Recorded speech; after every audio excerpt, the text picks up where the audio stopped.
आज जासूसी की दुनिया के दो दिग्गजों एम.के. नारायणन और अजीत डोभाल की कहानी बताने जा रहे हैं। आमतौर से खुफिया एजेंसी के प्रमुख अपनी आत्मकथा लिखने से कतराते हैं, और अगर लिखते भी हैं तो अपने साथियों का खुलेआम जिक्र करने से कतराते हैं। रिसर्च एंड एनालिसिस विंग के प्रमुख रहे अमरजीत सिंह दौलत की हाल में प्रकाशित आत्मकथा लाइफ इन द शैडो इस मामले में अपवाद है। उन्होंने अपने बॉस रहे एम.के. नारायणन और अपने जूनियर रहे अजीत डोभाल की कार्यशैली पर अपनी बेबाक राय प्रकट की है। लाख लिखते हैं, मैंने इंटेलिजेंस ब्यूरो के दिल्ली मुख्यालय में डेस्क पर एक विश्लेषक के रूप में 4 साल बिताए हैं। तब मुझे नॉर्थ ब्लॉक में एम.के. नारायणन के साथ कमरा शेयर करने का सौभाग्य मिला था। उस जमाने में मेरे सबसे बड़े बॉस ए.के. दबे हुआ करते थे। उनके नीचे थे और के खंडेलवाल, जिन्हें नारायण कैंडी कहकर पुकारते थे।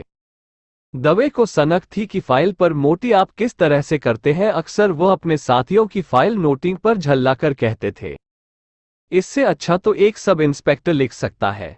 कई बार तो नारायण ने भी उनकी सनक से झल्ला जाते थे। दूसरी तरफ के प्रसाद होते थे, जो बाहर से तो बहुत कठोर देखते थे लेकिन अंदर से बहुत शालीन थे और युवाओं को वो सब कुछ सिखाने के लिए तत्पर रहती थी जो वह जानते थे। तुला मानते हैं कि उन्होंने खुफिया जानकारी के विश्लेषण के गुर नारायणन को काम करती थी सीखे थे। उनसे उन्होंने ये भी सीखा कि फील्ड से आने वाली हर उत्साही खुफिया अधिकारी की रिपोर्ट को किस तरह टोन डाउन किया जाता है। नारायणन ने उन्हें यह भी सिखाया कि अगर संभव हो तो आप जो कुछ भी कहना चाहते हैं पेज के अंदर कैद आगे लिखते हैं। जब नारायणन के पास किसी विषय की फाइल आती थी तो वो उसे अपने पास कुछ समय के लिए रखते थे और उस पर गहन मंत्रणा करने के बाद अपना प्रेजेंटेशन देते थे। भारतीय खुफिया एजेंसियों में साम्यवाद के सबसे बड़े विशेषज्ञ नारायणन थे। उस समय उनसे मेरा संपर्क सीमित रहा करता था, लेकिन मुझे हमेशा ये साथ रहता था कि मैं एक महान व्यक्ति की उपस्थिति में काम कर रहा हूं। बाद में मुझे इस तरह का एहसास आरेंग गांव की उपस्थिति में भी हुआ था। गांव साहब नारायणन से इस मामले में अलग थी कि वह बहुत चुपचाप रहते थे और लोगों से कम खुलते थे। उनके बारे में कहानी मशहूर थी कि जब तक वह राव के प्रमुख के पद पर रहे उनकी तस्वीर न तो किसी पत्रिका में दिखाई दी और न ही किसी अखबार में। नारायणन जहां प्राप्त जानकारी का काफी समय तक विश्लेषण करते थे, काउ एक्शन में विश्वास करते थे। ऑपरेशन बैंक थे जिनको अपनी सहज ज्ञान पर बहुत भरोसा था। दोनों के व्यक्तित्व में खासा फर्क था, लेकिन दोनों भारतीय खुफिया एजेंसियों के बेहतरीन शख्स थे।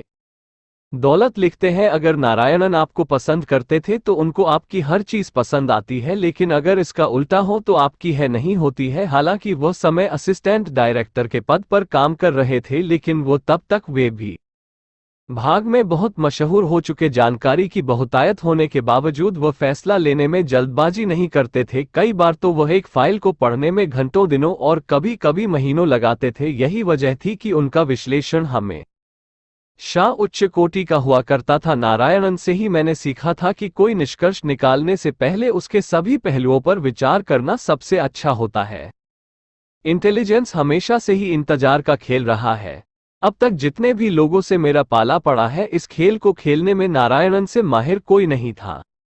नारायण की नज़र हमेशा 30 रहती थी। हालांकि वो दौलत से कहीं सीनियर थे, लेकिन उन्हें बहुत पहले यह आभास हो गया था कि वो अपने बॉस के खंडेलवाल से बहुत खुश नहीं है। लेकिन उनकी भी एक कमजोरी थी कि वो अपनी हीरो वर्षीय कराना पसंद करते थे। उनको अपनी ख्याति का अंदाज साथ था और वो हमेशा चाहते थे कि उनकी तारीफों के पुल बांधे गया, इसकी कमी उन्हें कभी नहीं हो। जवाहरलाल नेहरू के इंटेलिजेंस चीफ रहे भी अनु मलिक, तीनों ने एक किताब लिखी थी, माय नेहरू। इनके को एशिया का सर्वश्रेष्ठ खुफिया अधिकारी मानते थे। तुला लिखते हैं, मैंने नारायणन को कई बार शुक्रवार की साप्ताहिक बैठक को संबोधित करते हुए देखा है। जब वो बोलते थे तो उनके सम्मान में कमरे में पिन ड्रॉप शांति छा जाती थी। उनको हमेशा पता रहता था कि किस इलाके में क्या हो रहा है।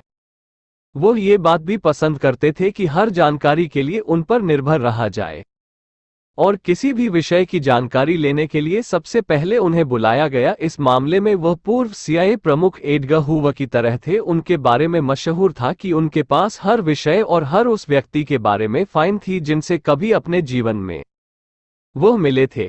दिल्ली में सत्ता के गलियारों में उनसे बेहतर चलना कोई नहीं जानता था। गांधी परिवार का उन पर बहुत विश्वास था। यही वजह है कि खुफिया दुनिया में वो हमेशा प्रासंगिक रहे। खासतौर से राजीव गांधी खुफिया जानकारी के लिए नारायणन पर बहुत निर्भर रहा करते थे। राजीव गांधी को खुफिया जानकारी लेने का बहुत शौक था। उनको इसका अंदाजा था कि खुफिया जानकारी से विदेश नीति को किस तरह प्रभावित किया जा सकता है। लिखते हैं, वह नारायण उनसे मिलना बहुत पसंद करते थे और उनका बहुत सम्मान भी करते थे। उनकी देर रात बैठक होती थी जिसमें नारायणन को कॉफी और चॉकलेट की जाती थी। राजीव हमेशा ये जानने के लिए उत्सुक रहते थे कि दिल्ली में विदेशी दूतावासों में क्या गतिविधियां हो रही है। एक बार तो इंटेलिजेंस ब्यूरो की तो ही टीम के साथ अरुण सिंह और अरुण नेहरू भी ये देखने के लिए गए थे कि जमीन पर क्या हो रहा है। नारायणन ने मुझे एक बार बताया था कि एक खास जानकारी देने पर राजीव गांधी उनके पीछे पड़ गए थे कि वो इस जानकारी का स्रोत पता है, लेकिन नारायण का जवाब था, प्रधानमंत्री मेरा काम है आपको जानकारी देना, लेकिन आपको ये पूछने का हक नहीं है कि यह जानकारी मुझे कहां से मिली है। राजेश पायलट को जब कश्मीर का इंचार्ज बनाया गया था तो वो कश्मीर की जमीनी हकीकत जानने के लिए नारायणन के पास ही जाया करते थे। नारायणन के जमाने में ही अजीत डोभाल एक उभरते हुए सितारे थे। अजीत पर पहली बार सबकी नजर तब गई जब उन्हें पूर्वोत्तर में मिजोरम में काम करने के लिए भेजा गया। 70 के दशक में आइजोल के जिला मजिस्ट्रेट रहे और बाद में भारत के गृह सचिव बने भी के दुगल बताते हैं। दोनों डोभाल मिजोरम में फील्ड मैन हुआ करते थे। भूमिगत हो गए लोगों से उनके अच्छे संबंध हुआ करते थे। सन 2006 में डोभाल ने टाइम्स ऑफ इंडिया को एक इंटरव्यू दिया था। इसमें उन्होंने बताया था, एक बार मैंने लाल देंगा के मिजो नेशनल फ्रंट के विद्रोहियों को अपने घर खाने पर बुलाया। उनके पास भारी हथियार थे। मैंने उन्हें आश्वासन दिया कि वो सुरक्षित रहेंगे। मेरी पत्नी ने उनके लिए सूअर का मांस बनाया, हालांकि उससे पहले उन्होंने कभी भी सूअर का मांस नहीं बनाया था। यह विवरण बताता है कि जरूरत पड़ने पर डोभाल लीग से हटकर काम कर सकते।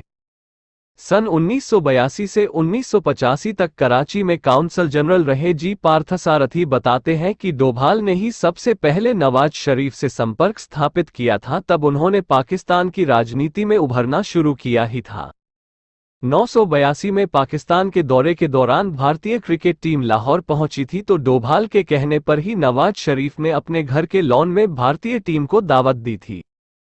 1988 में हुए ऑपरेशन ब्लैक थंडर तुम में डोभाल की भूमिका ने उनकी ख्याति में 4 चांद लगा दिए थे। उनके जीवनीकारों का कहना है कि जब चरमपंथी स्वर्ण मंदिर के अंदर घुसे हुए थे तो डोभाल भी अंडरकवर के रूप में मंदिर के अंदर खोद हुए थे। न्यू इंडियन एक्सप्रेस में प्रकाशित अजीत डोभाल के जीवन वृत्त में जगदीश यादव ने लिखा था, सन 1988 में स्वर्ण मंदिर के आसपास रहने वाले अमृतसर के निवासियों और खालिस्तानी लड़ाकों ने एक व्यक्ति को रिक्शा चलाते हुए देखा।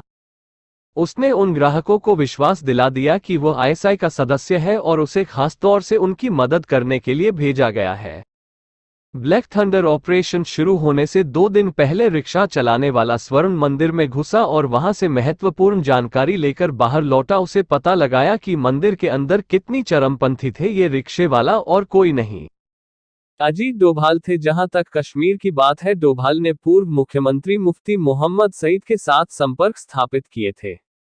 ढोलक लिखते हैं, कश्मीर में मैंने कभी डोभाल के काम में हस्तक्षेप नहीं किया क्योंकि मुझे पता था कि वह एक ऐसे शख्स हैं जो मुझे परिणाम देंगे। डोभाल मुझसे बेहतर जासूस थे क्योंकि वह चीजों को निर्लिप्त होकर देखते थे, इसलिए उनके लिए सोच समझ कर लिए हुए फैसले लेना आसान था। ढोलक आगे लिखते हैं, जब 1999 में भारतीय विमान का अपहरण कर कंधार ले जाया गया तो ब्रजेश मिश्रा ने मुझसे और श्यामल दत्ता से कहा कि वहां बातचीत करने के लिए अपने लोग भी मेरी नजर में इस काम के लिए सबसे उपयुक्त व्यक्ति थे। सीडी सहाय और आनंद आदमी, क्योंकि वो दोनों ऑपरेशनल अफसर थे और अफगानिस्तान को अच्छी तरह से समझते थे। लेकिन श्यामल दत्ता ने कहा कि इंटेलिजेंस ब्यूरो में इस काम को अजीत डोभाल और नहीं चलता, धूप से बेहतर कोई नहीं कर सकता। आखिर में इन दोनों को ही कंधार भेजा गया। उनके साथ उस समय विदेश मंत्रालय में संयुक्त सचिव के तौर पर काम कर रहे विवेक काटजू भी गए थे। मुझे इस बात पर आश्चर्य हुआ कि कंधार से सीधी सहायक के बजाय डोभाल वहां का सारा नजारा मुझे बता रहे थे। उन्होंने मुझसे कहा, जल्दी फैसला करवाए, यहाँ बहुत प्रेशर है, पता नहीं क्या हो सकता है। इधर लालकृष्ण आडवाणी ने कभी ऊपरी तौर पर नहीं कहा, लेकिन वह चरमपंथियों से बातचीत करने के पक्ष में नहीं थे। आडवाणी का व्यक्ति होने के नाते संभव है डोभाल की भी यही राय थी। कंधार हाईजैक में चरमपंथियों को छोड़ने की वजह थी कि भारत सरकार का फैसला लेने में बहुत देर कर देना, हमारे विमान के भारतीय सीमा से बाहर निकलते ही चीजों पर हमारा नियंत्रण समाप्त हो गया था। दौलत लिखते हैं कि कंधार में हो रही मंत्रणा की पूरी जानकारी डोभाल उन्हें सैटेलाइट फोन से दे रहे। उन्होंने कहा कि यहां रहना बहुत मुश्किल हो रहा है, क्योंकि वो धमकी देने लगे हैं कि अगर आप समझौता नहीं करना चाहते तो यहां से चले जाए। डोभाल की खास बात यह थी कि वह एक समय पर सबके दोस्त और किसी के दोष नहीं हो सकते थे। यह लाइन ऐसी थी जिस पर चलना हम सबके लिए मुश्किल काम था। मुझे शुरू से ही पता था कि डोभाल एक दिन अपने करियर के पीक पर पहुंचेंगे। इस जिम्मेदारी के लिए डोभाल से उचित व्यक्ति कोई था ही नहीं। जब नरेंद्र मोदी प्रधानमंत्री बने तो राष्ट्रीय सुरक्षा सलाहकार के लिए पहले हरदीप पुरी का नाम लिया गया था, लेकिन अरुण जेटली के सिवा बीजेपी में उनका कोई समर्थक नहीं था। अंततः नरेंद्र मोदी ने अजीत डोभाल के नाम पर ही अपनी मुहर लगाई। दिलचस्प बात यह है कि बीजेपी के विरोधी कांग्रेस के कार्यकाल में अजीत डोभाल को इंटेलिजेंस ब्यूरो का प्रमुख बनाया गया था। जीएम दीक्षित के बाद राष्ट्रीय सुरक्षा सलाहकार बने एम.के. नारायणन खुलेआम कहा करते थे, जब किसी मामले में मुझे नर्म रुख अपनाना होता है तो मैं अमरजीत सिंह तुला का इस्तेमाल करता हूं, लेकिन जब मुझे कभी डंडे से काम लेना होता है